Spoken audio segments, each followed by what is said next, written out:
wabarakatuh. Sampurasun murang kali ibu kelas 7. Alhamdulillah dengan ayeuna urang biasa diajar deui bahasa Sunda, materina ngeunaan paguneman kadua.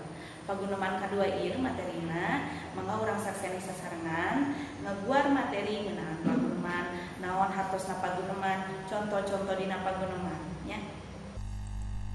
Mikawanoh paguneman, pengajaran bahasa Sunda kelas 7 SMP TA 5.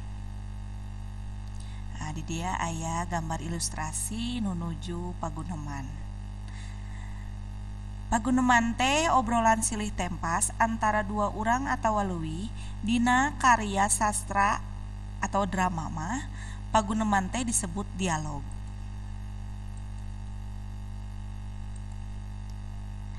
Nah, paguneman teh geus jadi bagian tina kahirupan urang sapopoe. Di mana wae asal amprok jeung nu wawuh sok terus ngobrol.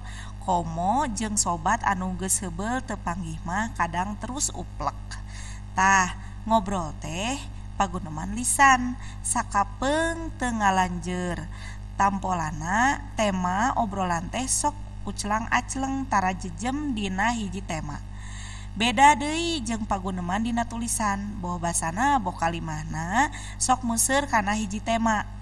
Ya, ieu pasti urang pernah dilakonan atau osok dilakonan. Upami urang misalna pendak sareng rerencangan terus ngobrol kadang temana teh ngaler ngidul nya. Nah, di dieu aya rupa-rupa paguneman. Di dieu ku ibu dicontohkeun aya nu namina paguneman sapopoe nu biasa ku urang dilakukeun. Teras aya oge paguneman dina naskah drama nya mangrupa dialog teh. Teras aya oge nu katiluna paguneman dina diskusi nya biasana dilakukeun dina diskusi kelompok, rapat dinas jeung rapat-rapat sejenna. Nah, ieu salah sahiji contoh gambar ilustrasi obrolan sapopoe. Kira-kira ieu obrolan di mana, Cing? Obrolan di keluarganya. Pasti hidup sok ngobrol kan jeung Ibu Rama hidup, jeung Rai hidup, atanapi jeung Aa Teteh hidup. Teras anu kaduana anu tadi teh contoh obrolan atau paguneman dina diskusi nya. Ieu diskusi antara ibu sareng Raka hidup di kelas 8 ieu kapungkur kelas 7. Terus anu terakhirna ieu salah sahiji teks naskah drama nya gitu.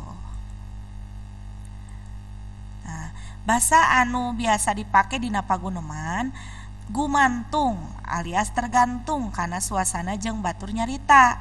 Upama ngobrol jeung babaturan atawa jalma anu geus loma dina suasana anu loma atawa akrab. Loma teh hartina akrab atawa teresmi biasana basa anu digunakeun oge bahasa anu loma.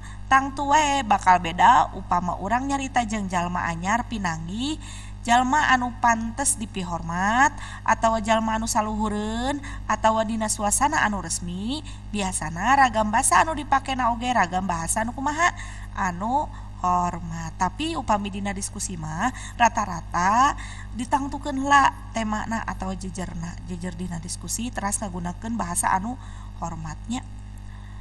Aya sawatara hal anu kudu diperhatikeun dina mangsa keur lumangsungna paguneman. Naon wae cenah anu kudu diperhatikeun?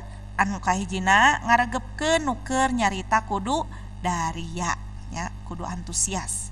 Terus anu kadua henteu motong kalimah atawa ngaganggu omongan batur, tidak memotong pembicaraan orang lain. Anu katilu nyarita kudu daria, sorana bentes, wajar, tetelah henteu aya kesan anu cowong. Anu kaopat nyarita kudu antare, jadi henteu gancang teuing, teu laun teuing kitu tah nya. Nu kalimah henteu mengpar tina jejer paguneman. Ieu mah biasana dina paguneman diskusi nya barudak. Terus anu kagenepna ngagunakeun lentong anu merenah. Lentong teh intonasi nya. Halon, tarikna sora. Terus anu katujuhna nyarita di barungku rengkuh sarta pasemon. Naon ai rengkuh? Naon ai pasemon? Rengkuh teh gestur tubuh. Upami pasemon mah raut wajah. Salajengna hideuk ngadamel tugas nyaeta video paguneman. Pagunemanna sareng saha? Pagunemanna sareng kulawargi hidup anu aya di bumi. Durasi pagunemanana dina video maksimal 1 menit 30 detik teh tong lami-lami teh nya. Temana ngeunaan corona. Waktos ngumpulkeunana nyaeta 2 minggu ti video ieu berlangsung. Oke, hatur nuhun kana perhatosanana tepang deui dina materi bahasa Sunda, pengajaran bahasa Sunda minggon payun. Assalamualaikum warahmatullahi wabarakatuh. Hurip Sunda.